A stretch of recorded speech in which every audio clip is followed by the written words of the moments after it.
तो अस्सलाम वालेकुम प्यारे बच्चों, कैसे हैं आप सब। उम्मीद है खैर आफियत से होंगे और अच्छे से स्टडी कर रहे होंगे और मैथमेटिक्स को एंजॉय कर रहे होंगे। तो आज जो है ना हम मैथमेटिक्स ग्रेड 7 या जिसे आप क्लास 7 कह सकते हैं, Sindh text book board Jamshoro class 6 के बारे में आज हम डिस्कस करेंगे। अच्छा, इस बुक की पहली वीडियो मैंने इसी चैनल पर अपलोड कर दी है। अगर आपने वो मेरा पहला जो है लेक्चर नहीं सुना तो आप पहले वो पहला लेक्चर गौर से सुने और उसके बाद इस लेक्चर पर आए। अच्छा, इस लेक्चर के अंदर हम चंद एक चीज़ें डिस्कस करेंगे और उम्मीद है कि वो आपको बड़े अच्छे से समझ आ जाएंगी। ठीक है, तो सेट बड़ी ही सिंपल सी टॉपिक है। यहाँ पर हम सेट की कुछ टाइप्स की बात करेंगे। तो बग़ैर आपका टाइम वेस्ट किए हुए हम स्टार्ट करते हैं। तो सबसे पहला हमने जो चीज़ चुनी है वो है फिनाइट सेट। फिनाइट सेट किसे कहते हैं, ठीक है। तो यहाँ पर मैंने लिख लिया है नंबर 1 हमने जो डिस्कस करनी है वो ये है कि फिनाइट सेट किसे कहते हैं। तो फिनाइट सेट दरअसल उसे उर्दू के अंदर या सिंधी के अंदर हम महदूद सेट कहते हैं। सिंधी या उर्दू के अंदर क्या कहते हैं, महदूद सेट।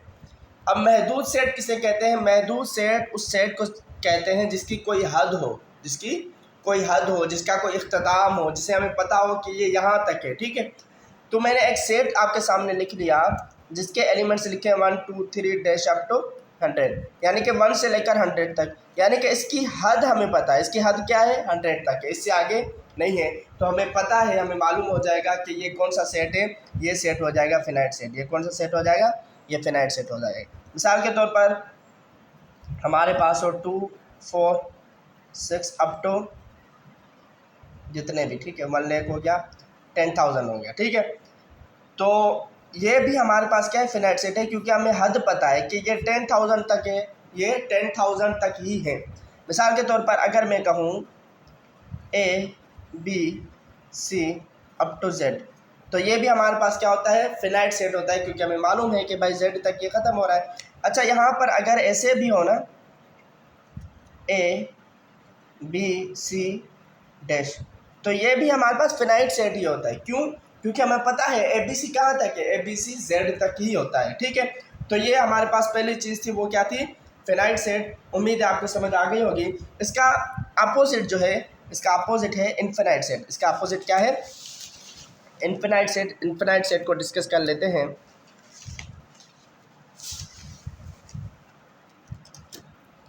अच्छा, इनफिनाइट सेट क्या होता है, यहाँ पे मैं लिख लेता हूँ। दूसरी चीज़ जो है हमारे पास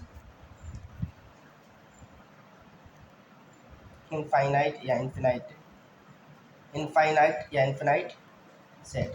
अब इनफिनाइट सेट किसे कहते हैं, इनफिनाइट सेट दरअसल वो सेट होता है जिसे हम उर्दू के अंदर लामहदूद सेट भी कह सकते हैं। क्या कह सकते हैं, लामहदूद। क्या कह सकते हैं, लामहदूद सेट। अब लामहदूद आपको पता है, लामहदूद किसे कहते हैं। लामहदूद दरअसल उस चीज़ को कहते हैं जिसकी कोई हद ना हो। लामहदूद किसे कहते हैं, जिसकी कोई हद ना हो। अब मिसाल के तौर पर हमारे पास एक सेट है जिसके मेंबर्स हैं 1 2 3 डैश। अब देखें, अब मैं अगर आपसे पूछूं कि ये जो मैंने सेट तरतीब दिया है, ये जो मैंने सेट लिखा है, इसकी एंडिंग पॉइंट कौन सी है, ये कहाँ पर ख़त्म हो रहा है, तो आप क्या कहेंगे, आपको कुछ मालूम ही नहीं होगा। आप कहेंगे कि पता नहीं ये कहाँ तक ख़त्म हो रहा है, क्योंकि नंबर्स तो मालूम नहीं है कहाँ तक है। तो ये हमारे पास क्या है, इनफिनाइट या इनफाइनाइट सेट, लामहदूद सेट। इसकी कोई हद नहीं है, इसका हमें कोई मालूम नहीं है कि ये कहाँ तक ख़त्म हो रहा है। ठीक है, तो ये हमारे पास दूसरी चीज़ थी, इनफाइनाइट सेट। अच्छा, उसके बाद हमारे पास तीसरी जो चीज़ होती है,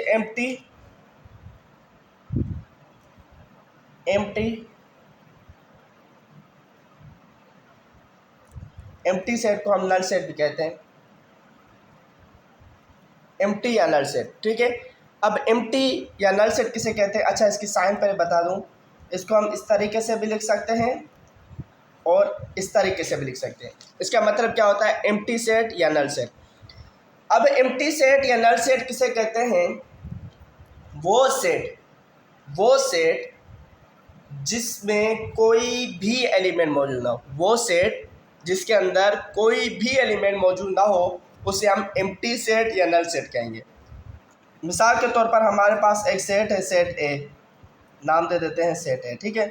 अब इसके अंदर देखिए कितने एलिमेंट है, बताएं मुझे जी। कोई भी एलिमेंट नहीं है, इसके अंदर कोई भी एलिमेंट नहीं है, तो ये क्या है, एम्प्टी सेट है। ये क्या है, एम्प्टी सेट या नल सेट है।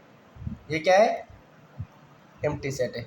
अच्छा, इसी को हम दूसरे तरीके से ऐसे भी लिख सकते हैं कि ये जो हमारे पास ए सेट है ना, ये नल सेट है या ये एम्प्टी सेट है। उसके बाद चौथी जो चीज़ हमारे पास है जो डिस्कस करेंगे वो है सिंगलेटन सेट। Singleton set.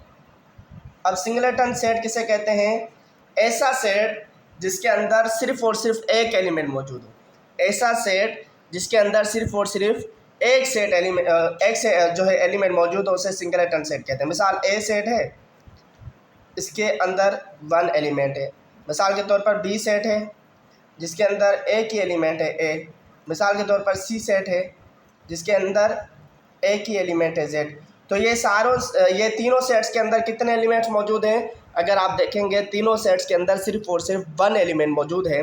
तो ऐसा सेट जिसके अंदर सिर्फ और सिर्फ एक एलिमेंट या सिर्फ और सिर्फ जिसका एक मेंबर हो, उसे हम सिंगलेटन सेट कहेंगे, ठीक है। उसके बाद हमारे पास है इक्वल सेट्स और इक्विवेलेंट सेट्स। नंबर 5 है इक्वल सेट्स। इक्वल, ये बात आप गौर से समझिएगा, ठीक है। इक्वल की साइन क्या होती है, ये होती है। मिसाल अगर दो सेट इक्वल हो तो ए इक्वल बी, या मिसाल सी इक्वल डी, ठीक है। तो इक्वल सेट किसे कहते हैं, इक्वल सेट ऐसे सेट दो होते हैं जो कि बिल्कुल एक जैसे हो, जो कि बिल्कुल बराबर हो, जिनके नंबर्स भी एक जितने हो, जिनकी सिंबल्स भी एक जैसी हो। मिसाल के तौर पर हमारे पास एक है सेट ए। सेट ए है, उसके मेंबर्स हैं ए बी सी। अब इसका इक्वल सेट क्या होगा, इसका इक्वल सेट भी यही होगा जिसके एलिमेंट्स क्या हो, ए बी सी हो, ठीक है। मिसाल हमारे पास एक सेट सी है, सेट सी के एलिमेंट्स हैं 1 2 4, ठीक है। अब मैं कहूँ कि इसका इक्वल सेट क्या होगा, तो आप लिखेंगे कि अगर डी एक सेट है तो उसके एलिमेंट्स भी 1 2 4 होने चाहिए, 1 2 4 होने चाहिए, तब जाके इसका इक्वल सेट होगा। मिसाल जेड एक सेट है, उसके एलिमेंट्स हैं एल एम एन। अब मैं अगर आपसे बात कहूँ, अगर मैं आपसे कहूँ कि भाई मुझे इसका इक्वल सेट चाहिए, तो आप क्या कहेंगे कि भाई मिसाल एक्स सेट है, X is equal to L M N, यही इसका इक्वल सेट है। इसको हम कैसे ज़ाहिर कर सकते हैं कि जेड इक्वल है किसके, एक्स के, सी इक्वल है किसके, डी के, ए इक्वल है किसके, बी के, ठीक है। तो ये हमारे पास चंद मैंने मिसालें आपको दे दी हैं, इसे हम कहते हैं इक्वल सेट। लास्ट जो चीज़ आती है बिल्कुल इक्वल की तरह है लेकिन थोड़ा सा इसमें डिफरेंस है, उसे कहते हैं इक्विवेलेंट सेट्स। नंबर 6 क्या है, इक्विवेलेंट सेट्स। Equivalent sets. अब इक्विवेलेंट सेट्स क्या होते हैं, वो दो सेट जिनके अंदर जो मेंबर्स हैं उनके या जो उनके एलिमेंट्स हैं उनका तादाद एक जितना, ज़रूरी नहीं है कि वो एक जैसे हों बल्कि उनका तादाद एक जितना ज़रूरी है। मिसाल ए सेट है, इसके एलिमेंट हैं ए बी। बी सेट है जिसके एलिमेंट हैं 1 2। तो देखें यहाँ पर ए बी है, यहाँ पर 1 और 2 है। ये इक्वल सेट तो नहीं है। इक्वल सेट के अंदर क्या होता है, सेम भी होते हैं, सेम नंबर भी होते हैं, ठीक है। यहाँ पर हैं तो दो ही एलिमेंट, एक दो, लेकिन यहाँ पर क्या है, ए और बी है, और यहाँ पर क्या है, 1 और 2 है। तो ये हमारे पास होता है इक्विवेलेंट सेट। मिसाल के तौर पर हमारे पास एक सेट है सी, उसके एलिमेंट्स हैं एल एम एन ओ। इसी तरीके से दूसरा सेट हमारे पास है डी, और इसके एलिमेंट्स हैं पी क्यू आर एस। अब देखिए दोनों के अंदर जो एलिमेंट्स हैं वो तो अलग अलग हैं, दोनों के अंदर जो एलिमेंट्स हैं वो तो अलग अलग हैं, लेकिन उनकी तादाद एक जितनी है। ये भी कितने हैं, 1 2 3 4, ये भी 4 है, ये भी 1 2 3 4, ये भी 4 है। तो ये हमारे पास क्या होते हैं, ये इक्विवेलेंट सेट्स होते हैं। ये क्या होते हैं, इक्विवेलेंट सेट्स होते हैं, इक्विवेलेंट सेट्स होते हैं। तो प्यारे बच्चों, उम्मीद है आपको बहुत अच्छे से समझ आ गया होगा। मैं आपको जल्दी जल्दी से फिर भी बता देता हूँ। सबसे पहला सेट हमने पढ़ा फिनाइट सेट, ठीक है। फिनाइट सेट किसे कहते हैं, जिसे हम महदूद सेट कहते हैं, जिसकी कोई हद मुकर्रर हो। दूसरा हमने पढ़ा इनफिनाइट सेट लामहदूद सेट, जिसकी कोई भी हद ना हो। तीसरा एम्प्टी या नल सेट खाली सेट को कहते हैं, जिसके अंदर कोई भी एलिमेंट मौजूद ना हो। चौथा सिंगलेटन सेट किसे कहते हैं, सिंगलेटन सेट उसे कहते हैं जिसके अंदर सिर्फ और सिर्फ एक एलिमेंट मौजूद हो। इक्वल सेट किसे कहते हैं, जो बिल्कुल देखने में भी एक जैसे हो, उनका तादाद भी एक जितना हो।